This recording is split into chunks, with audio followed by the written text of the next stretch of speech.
നേപ്പാളിൽ നിന്ന് ഒരു ഞെട്ടിപ്പിക്കുന്ന മുന്നറിയിപ്പ് തന്നെയാണ് ഇന്ത്യക്ക് ലഭിച്ചിരിക്കുന്നത്. നേപ്പാളിന്റെ ഇന്റലിജൻസ് വിഭാഗം അത് കൃത്യമായി മനസ്സിലാക്കിയിട്ടായിരിക്കണം ഇന്ത്യക്ക് അത്തരമൊരു മുന്നറിയിപ്പ് നൽകിയിരിക്കുന്നതെന്നാണ് നമുക്ക് ഇപ്പോൾ അനുമാനിക്കാൻ കഴിയുന്നത്. എന്താണ് ആ മുന്നറിയിപ്പ്?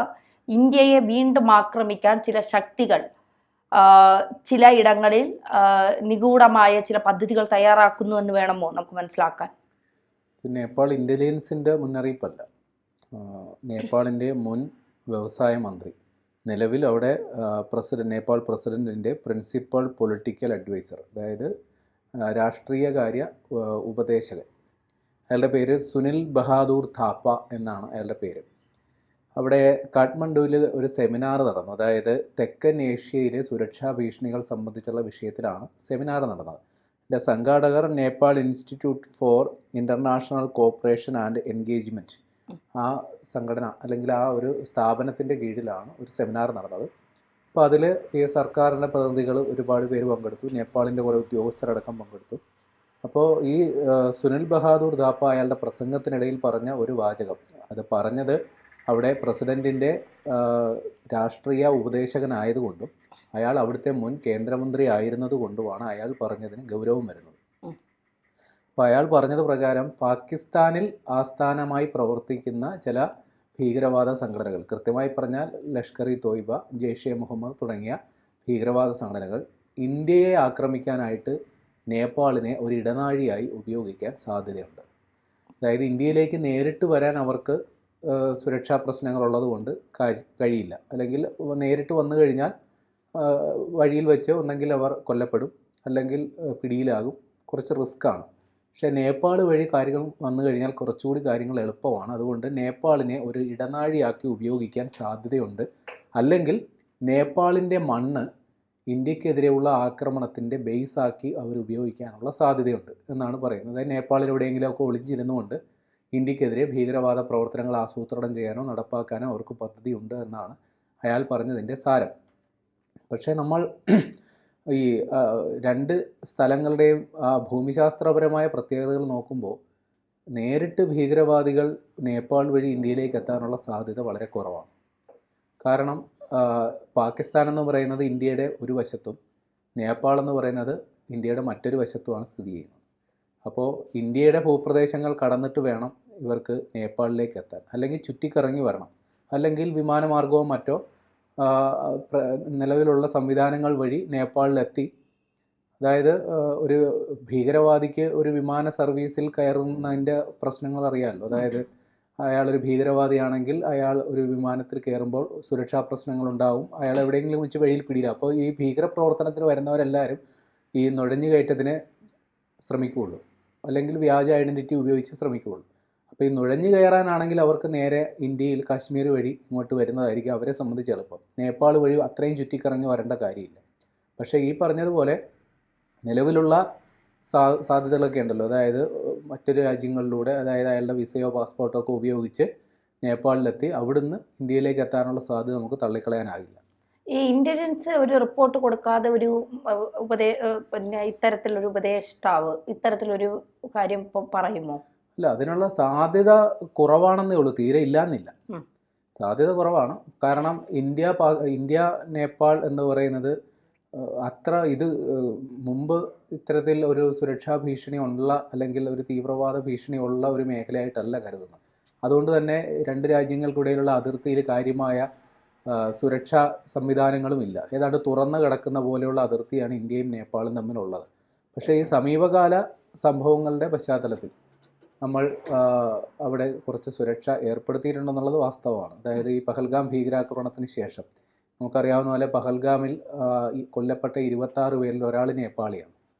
അപ്പോൾ അതും കൂടി പരിഗണിച്ചിട്ട് ഇപ്പോൾ ഇന്ത്യ നേപ്പാൾ അതിർത്തി മേഖലയിൽ വലിയ രീതിയിലുള്ള സുരക്ഷ, വലിയ രീതിയിൽ എന്ന് വെച്ചാൽ മുൻപുള്ളതിനേക്കാളും സുരക്ഷ വർദ്ധിപ്പിച്ചിട്ടുണ്ടെന്നുള്ളത് നേരാണ്. ഇനി ഇയാൾ പറഞ്ഞതിൻ്റെ കുറച്ച് കാര്യങ്ങൾ കൂടിയുണ്ട്. അതായത് പാകിസ്ഥാനിലെ ഭീകരവാദ കേന്ദ്രങ്ങളിൽ ഉള്ളവർ നേപ്പാളിൽ എത്തി ഇന്ത്യയിൽ ആക്രമണം നടത്താനുള്ള സാധ്യത ഉണ്ടെന്നാണല്ലോ പറഞ്ഞത്. പക്ഷെ അങ്ങനെ ചില മുൻ അനുഭവങ്ങൾ ഉണ്ടായിട്ടുണ്ട്.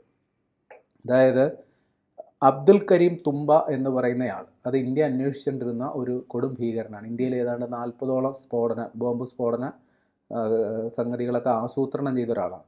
ഇയാൾ നേപ്പാൾ അതിർത്തിയിൽ നിന്നാണ് 2013 പിടിയിലാകുന്നത്. പിന്നെ മിർസ ദിൽഷാദ് എന്ന് പറയുന്ന ഒരു മുൻ MP ഉണ്ട് നേപ്പാളിൻ്റെ. ഇയാൾ കൊല്ലപ്പെട്ടതാണ് അവിടെ. പക്ഷേ ഇയാൾക്ക് ഈ ദാവൂദ് ഇബ്രാഹിം എന്ന് പറയുന്ന അധോലോക നേതാവുമായിട്ടും IS-ഉമായിട്ടും ചില ബന്ധങ്ങളുള്ള ഒരാളാണ്. പിന്നെ യാസിൻ ഭട്കൽ എന്ന് പറയുന്നയാൾ 2013 അയാളൊരു ഭീകരവാദിയാണ്. 2013 അയാൾ നേപ്പാൾ പോലീസിൻ്റെ പിടിയിലായിട്ട് 2024 ഇന്ത്യക്ക് കൈമാറിയാണ്. ഇയാൾക്ക് ഈ ഇന്ത്യൻ മുജാഹിദീൻ എന്ന് പറയുന്ന ഒരു ഭീകരവാദ സംഘടനയുടെ സഹസ്ഥാപകനിൽ ഒരാളും കൂടിയാണ് ഇയാൾ. അപ്പോൾ ഇത്തരത്തിൽ ചിലരെ നമ്മൾ നേപ്പാളിൽ നിന്ന് ഈ ഭീകരവാദ പ്രവർത്തനങ്ങൾക്ക് വേണ്ടിയിട്ട് പിടികൂടിയിട്ടുണ്ടെന്നുള്ളതും വാസ്തവമാണ്. ഇനി ഒരു സംഗതി കൂടി ഉണ്ട്, അതാണ് ഏറ്റവും സുപ്രധാനമായ സംഗതി. 1999 ഒരു വിമാനം ഹൈജാക്ക് ചെയ്തിരുന്നു ഇന്ത്യയുടെ. അത് ആ വിമാനത്തിൻ്റെ കോഡ് നമ്പർ IC 814. ആ വിമാനം നമ്മുടെ കാണ്ഡഹാറിൽ കൊണ്ടുപോയാണ് ഇറക്കിയത്. അപ്പോൾ ഈ വിമാനം കാഠ്മണ്ഡുവിൽ നിന്നാണ് റാഞ്ചി കൊണ്ടുപോയത്. അത് നേപ്പാളിൻ്റെ തലസ്ഥാനമാണ് കാഠ്മണ്ഡു. അപ്പോൾ അവിടെ നിന്ന് ഈ പറയുന്ന ഇന്ത്യൻ വിമാനം റാഞ്ചി കൊണ്ടുപോയിട്ട് കാണ്ഡഹാറിൽ കൊണ്ട് ഇറക്കി അവർ വിലപേശുകയായിരുന്നു. വിലപേശിയിട്ട് അവരാവശ്യപ്പെട്ടത് ഈ ജെയ്ഷെ മുഹമ്മദിൻ്റെ മസൂദ് അസർ എന്ന് പറയുന്ന കൊടും ഭീകരവാദിയുണ്ട്, ഇയാളെ മോചിപ്പിക്കണം എന്നുള്ള വ്യവസ്ഥയിൽ മേലാണ് അന്ന് ആ ബന്ദികളെ അവർ മോചിപ്പിച്ചത്. ഈ മസൂദ് അസറാണ് ഇപ്പോൾ ഇന്ത്യ തിരയുന്ന ഏറ്റവും വലിയ ഭീകരവാദികളിൽ ഒരാൾ. പറയുന്ന മുംബൈ ഭീകരാക്രമണം, അതേപോലെ തന്നെ പാർലമെൻറ്റ് ആക്രമണം, പുൽവാമ ആക്രമണം അടക്കമുള്ള പല പ്രമാദമായ ഭീകരാക്രമണങ്ങളുടെയൊക്കെ മുഖ്യ ആസൂത്രകനായിട്ട് ഇന്ത്യ കണ്ടെത്തിയേക്കുന്നത് ഈ പറയുന്ന മസൂദ് അസറാണ്.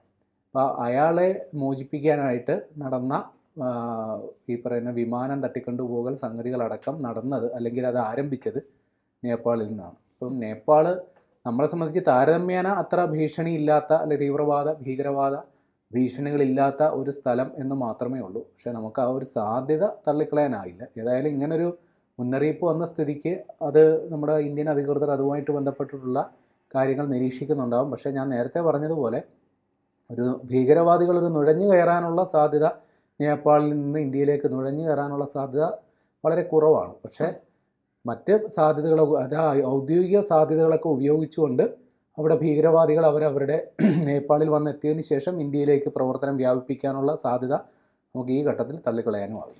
ഈ പല ഭീകരവാദികളും നമ്മൾ നുഴഞ്ഞു കയറിയതിനു ശേഷം ഇവരൊക്കെ രക്ഷപ്പെടുന്ന, പലരെയും പിടിക്കാൻ കഴിയുന്നില്ല, പലരും രക്ഷപ്പെടുന്നു. പക്ഷെ അവരുടെ താവളങ്ങളാണ് നമ്മൾ ആക്രമിച്ച് കീഴടക്കുന്നത്, അവരെ പരിശീലനം നടത്തുന്ന താവളങ്ങളൊക്കെ. ഇപ്പോൾ വേൾഡ് ട്രേഡ് സെന്റർ ആക്രമിച്ച ബിൻ ലാദനെ പോലും 10 വർഷങ്ങൾക്ക് ശേഷമാണ് അമേരിക്കയ്ക്ക് കൊല്ലാൻ സാധിച്ചത്. അത്തരത്തിൽ ഈ നുഴഞ്ഞു കയറിയിട്ടും നമ്മളെ ആക്രമിച്ചിട്ട് ഇവരൊക്കെ പിന്നെ എങ്ങോട്ടായിരിക്കും പോകുന്നത്? അതായത് ഈ സ്ലീപ്പർ സെൽസ് എന്ന് കേട്ടിട്ടുണ്ടോ? അതായത് നമുക്ക് പ്രകടമായി യാതൊരു ഭീകരവാദ ബന്ധങ്ങളും ഉണ്ടാകില്ല, പക്ഷെ അവർ ഉള്ളിൻ്റെ ഉള്ളിൽ കടുത്ത വിദ്വേഷവും അല്ലെങ്കിൽ അത്തരം ആശയങ്ങളുമായിട്ട് നടക്കുന്ന ആൾക്കാരായിരിക്കും. ഇത് നമ്മുടെ ചുറ്റുപാടും പോലും ഉണ്ടായിട്ടുണ്ടാവും. അപ്പോൾ ഇത്തരം ആൾക്കാരെ കൃത്യമായി ഏകോപിപ്പിക്കാൻ ഈ ഭീകരവാദ പ്രസ്ഥാനങ്ങൾക്ക് അല്ലെങ്കിൽ അതിൻ്റെ നേതാക്കന്മാർക്കൊക്കെ സാധിക്കും. അപ്പോൾ ഇതേപോലെ ഒരു ഓപ്പറേഷനുമായി ബന്ധപ്പെട്ട് ഏതെങ്കിലും ഒരു ഭീകരവാദി നമ്മുടെ നാട്ടിലോട്ട് നുഴഞ്ഞു കയറിയാൽ അവരുടെ സഹായത്തിനെത്തുന്ന ആദ്യത്തെ ആൾ ഇതേപോലുള്ള സ്ലീപ്പർ സെൽസുകളായിരിക്കും. അല്ലെങ്കിൽ പണം വാങ്ങിയിട്ട് എന്തും ചെയ്യാൻ തയ്യാറായിട്ട് നടക്കുന്ന കുറച്ച് ആൾക്കാരൊക്കെ ഉണ്ടാവും. അപ്പോൾ ഇത്തരം ആൾക്കാർ ഇതേപോലുള്ള ഭീകരവാദ പ്രസ്ഥാനങ്ങളെ അല്ലെങ്കിൽ അവരുടെ ആൾക്കാരെ സഹായിക്കുന്നതുകൊണ്ട് മാത്രമാണ് ഇതേപോലുള്ള ഭീകരവാദ പ്രവർത്തനങ്ങൾക്ക് ഇവിടെ എത്തിയിട്ടും കൂളായിട്ട് തിരിച്ചു പോകാൻ ഇവർക്ക് സാധിക്കുന്നത്. പക്ഷെ ഒരു പരിധിവരെ നമുക്ക് ഇവരെയൊക്കെ ചെറുക്കാൻ സാധിച്ചിട്ടുണ്ട്. ഇപ്പോൾ നമ്മുടെ രഹസ്യാന്വേഷണ ഏജൻസികളുടെ പ്രവർത്തനങ്ങൾ മൂലം നമുക്ക് കൃത്യമായി ഓരോരുത്തരെ ഐഡൻറ്റിഫൈ ചെയ്യാൻ പറ്റും. അതായത് ഇപ്പോൾ ഏറിയ പങ്കും നമ്മൾ ഇത്തരം ആശയങ്ങളുടെ പ്രചാരണത്തിനായി ഉപയോഗിക്കുന്ന സോഷ്യൽ മീഡിയയും അല്ലെങ്കിൽ അത്തരം മാധ്യമങ്ങളൊക്കെയാണ്. അതൊക്കെ കർശന നിരീക്ഷണത്തിലാണെന്നുള്ളതാണ് വാസ്തവം. അപ്പോൾ അങ്ങനെയുള്ള നിരീക്ഷണങ്ങളുടെയൊക്കെ അടിസ്ഥാനത്തിൽ ഒരു പരിധിവരെ നമുക്കിതൊക്കെ നിയന്ത്രിച്ച് നിർത്താൻ പറ്റുന്നുണ്ട്. എന്നിരുന്നാലും ഒറ്റപ്പെട്ട സംഭവങ്ങൾ, ചില വലിയ ദുഃഖകരമായ സംഭവങ്ങളൊക്കെ നമ്മുടെ മുമ്പിൽ ഉണ്ടാകുന്നു എന്നുള്ളത് നമുക്ക് കണ്ടില്ല എന്നിരിക്കാൻ പറ്റില്ല.